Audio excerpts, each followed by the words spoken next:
Muy buenos días, buenas tardes o buenas noches. Bienvenidos a Fundación al Aire. Este es un espacio de la Fundación Cancerológica del Quindío, donde hablamos de salud, prevención y calidad de vida. Hoy nos toca y vamos a hablar de un tema fundamental para los hombres, para que nos escuchen todos los hombres que nos siguen.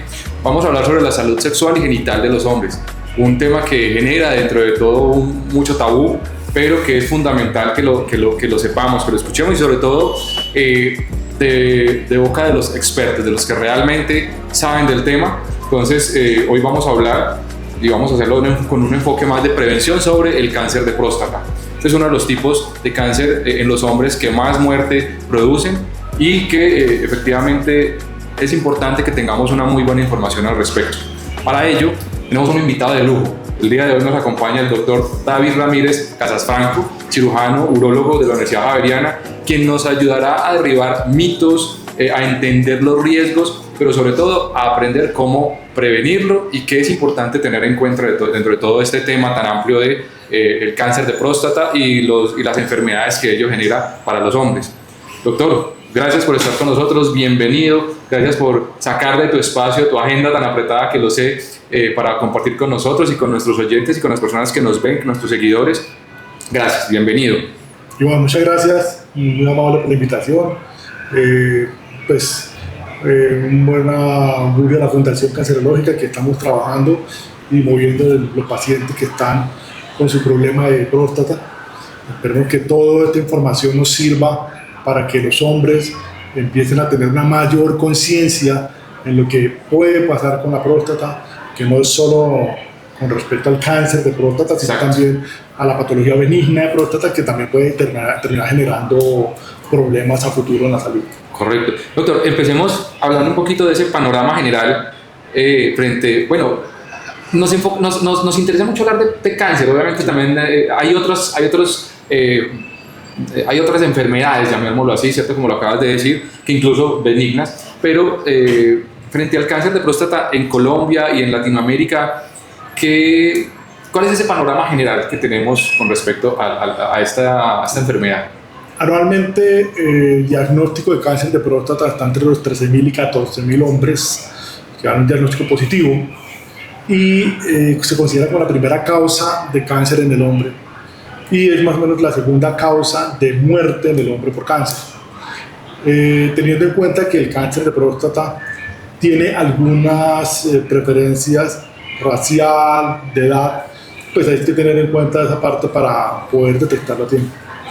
En un conversatorio que tuvimos hace poco, donde amablemente también nos acompañaste, hablábamos sobre ese tema, mencionabas el tema racial. Hay algunas razas que tienen más incidencia y lo mismo, por lo que veo, estuve revisando, hay unas nacionalidades en Latinoamérica donde hay más incidencia. ¿Eso por qué puede llegar a hacer? Pues, ¿qué nos explica la ciencia? ¿Qué dicen al respecto del tema? Es la parte genética. ¿Es genética? Sí, usualmente pues la primera raza que está comprometida en riesgo de cáncer de próstata son los afrodescendientes.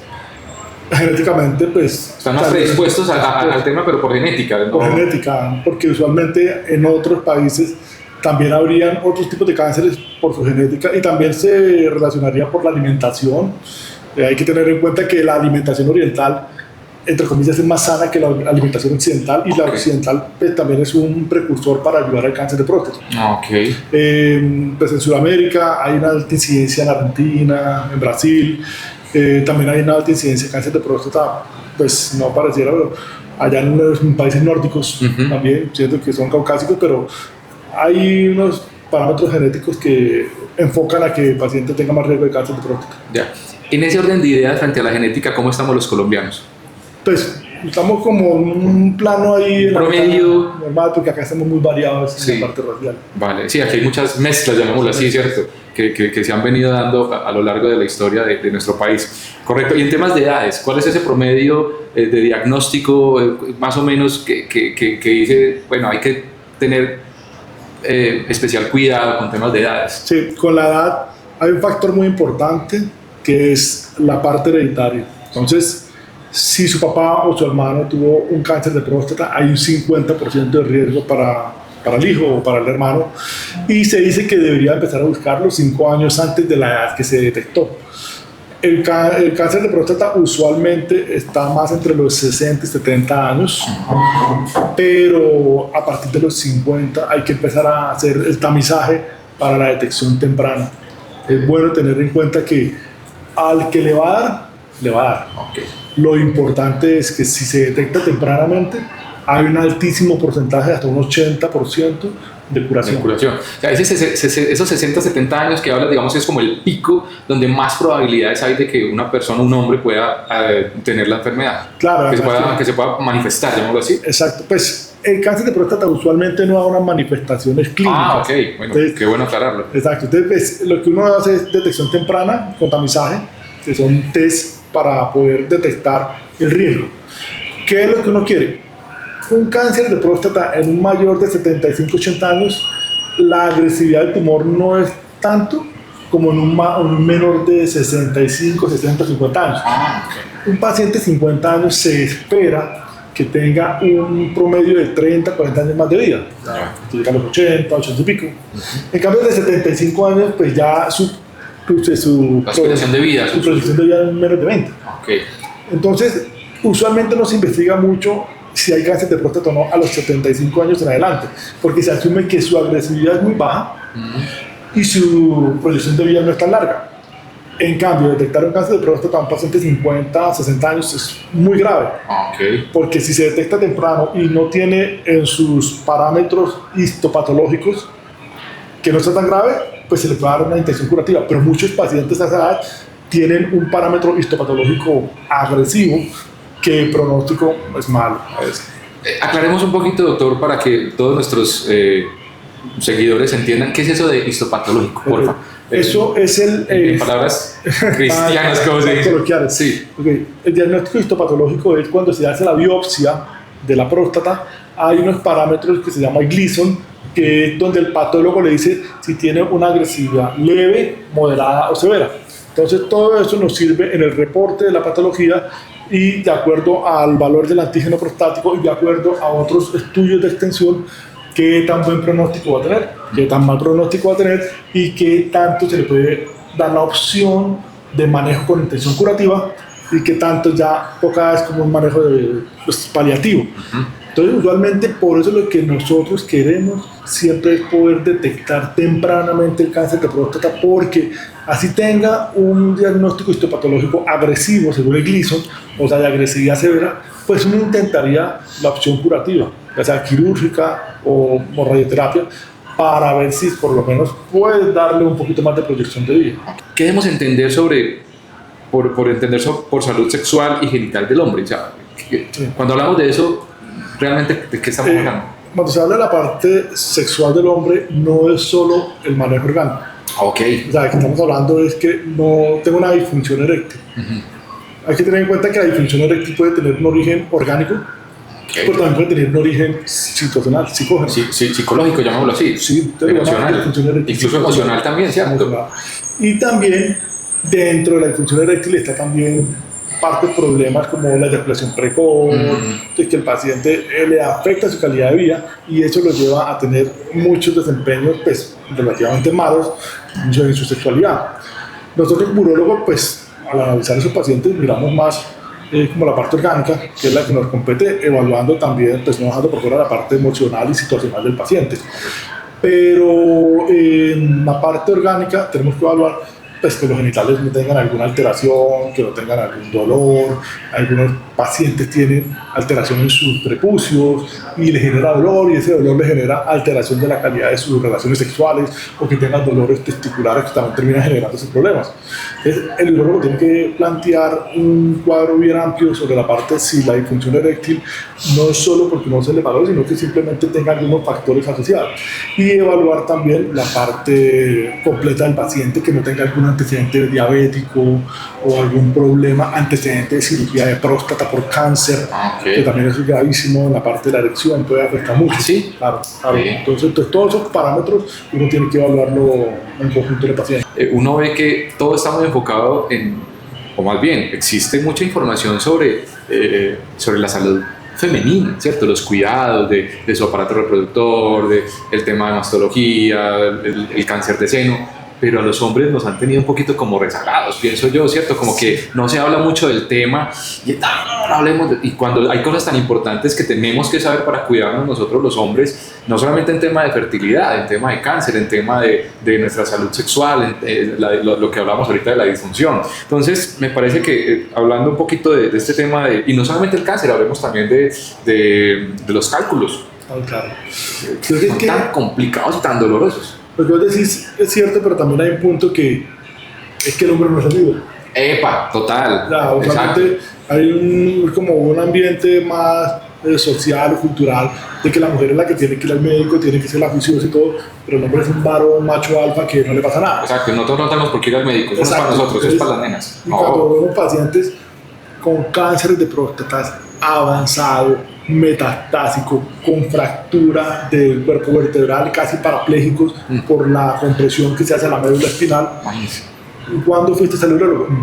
Nunca, porque es que yo no sufro nada y yo soy un varón, entonces pesa. Y acabas de decir algo muy importante para que todos lo tenemos en mente: parapléjico. O sea, que un cáncer mal cuidado, no detectado a tiempo, puede llegar incluso entonces a incidir en la médula espinal y producirte parálisis. Claro, porque es que... Ojo, señores, ojo con lo que está diciendo el doctor. Claro, porque es que el principal sitio de metástasis de un cáncer de próstata avanzado va hacia los ganglios ileobturadores y después de los ganglios van hacia la parte ósea. Entonces el paciente puede tener fracturas patológicas del fémur, gravísimo, Dios mío, de la cabeza del fémur, va a tener lesiones óseas líticas en la cresta ilíaca, puede tener el esternón y se va hacia la columna.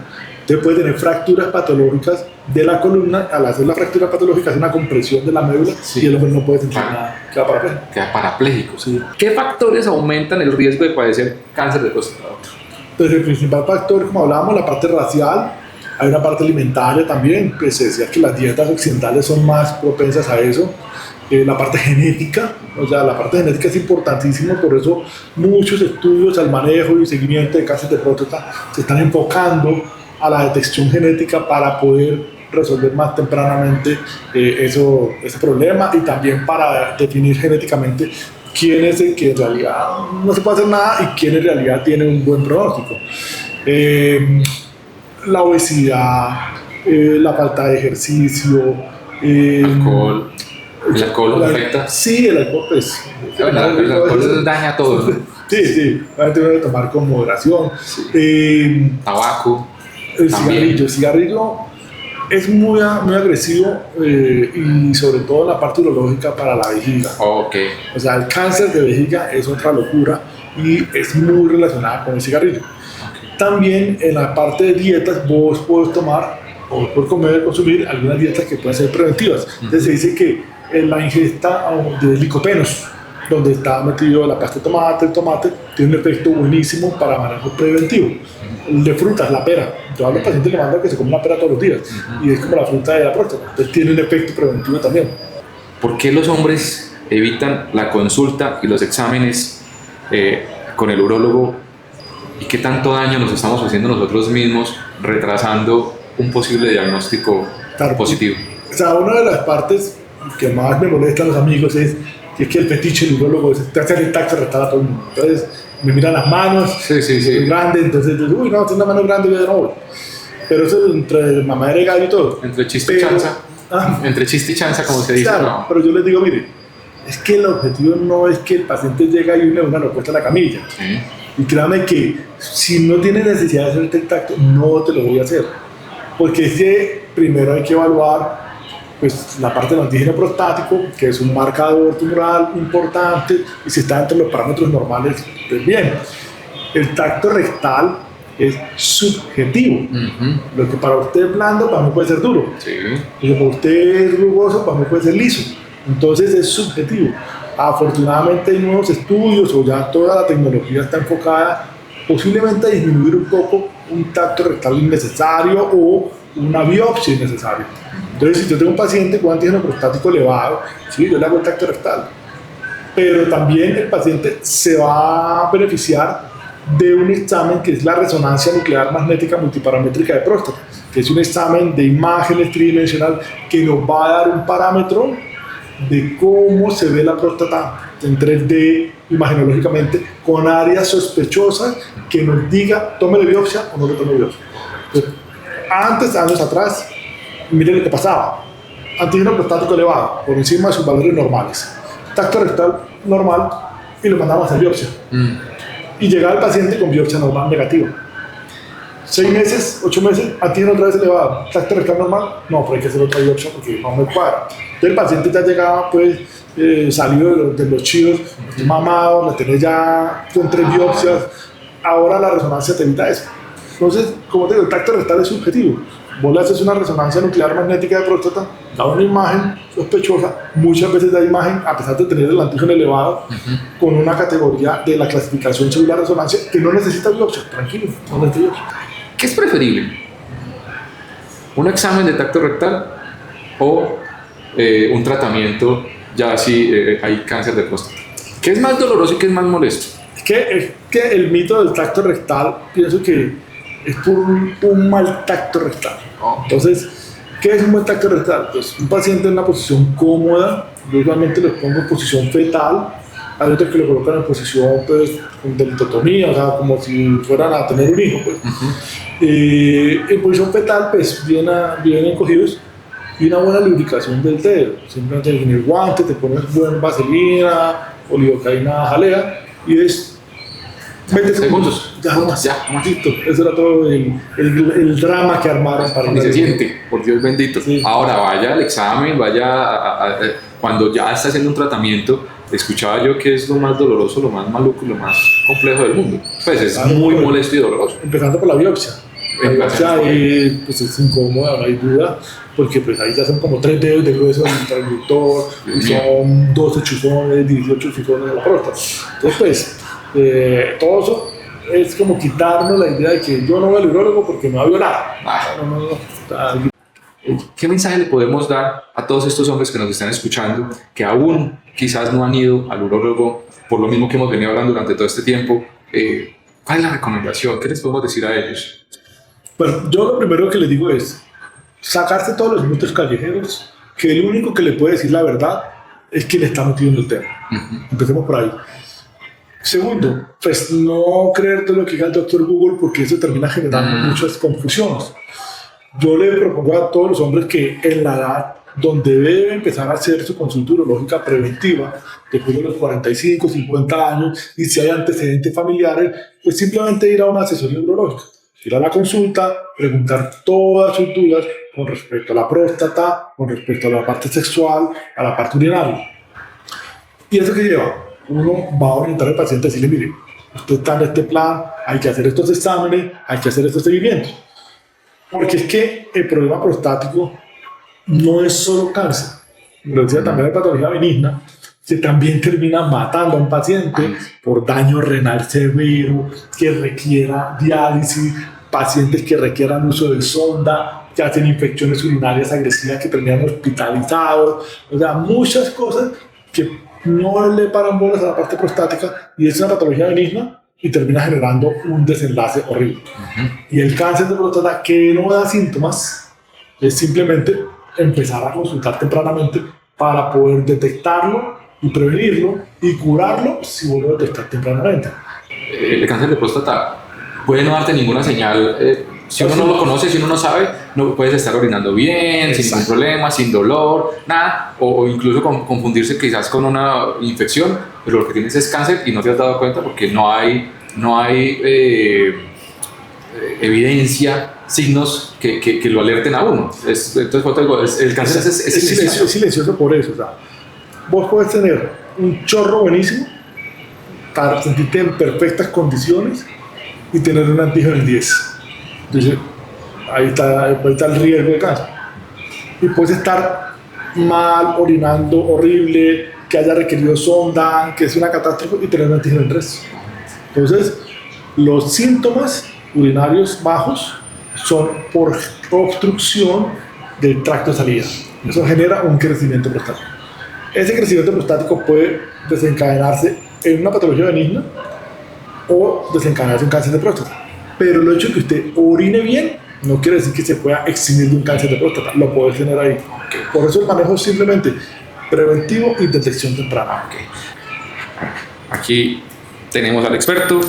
Por favor, diagnóstico a tiempo, fuera mitos, edúquense, vayan a su urólogo, pidan la cita. En la Fundación Cancerológica del Quindío los atendemos con todo el corazón. El doctor David Ramírez está dispuesto y siempre disponible en la fundación para que puedan sacar sus citas, no dejen pasar más tiempo. Si tienes herencia con tus padres o abuelos, tienes más probabilidades, entonces ojo con eso. Es muy importante entonces no solamente educarnos, conocer, sino también hacer esos diagnósticos a tiempo, no tenerle miedo a las citas, al urólogo, a que nos chequeen, porque finalmente ese miedo puede terminar matando. Entonces, ojo con eso. Muchísimas gracias, doctor. Esta conversación fue muy valiosa. La verdad que me siento muy complacido y le agradezco muchísimo el que hayas podido sacar estos minutos para compartir con nosotros y con todas las personas que nos siguen.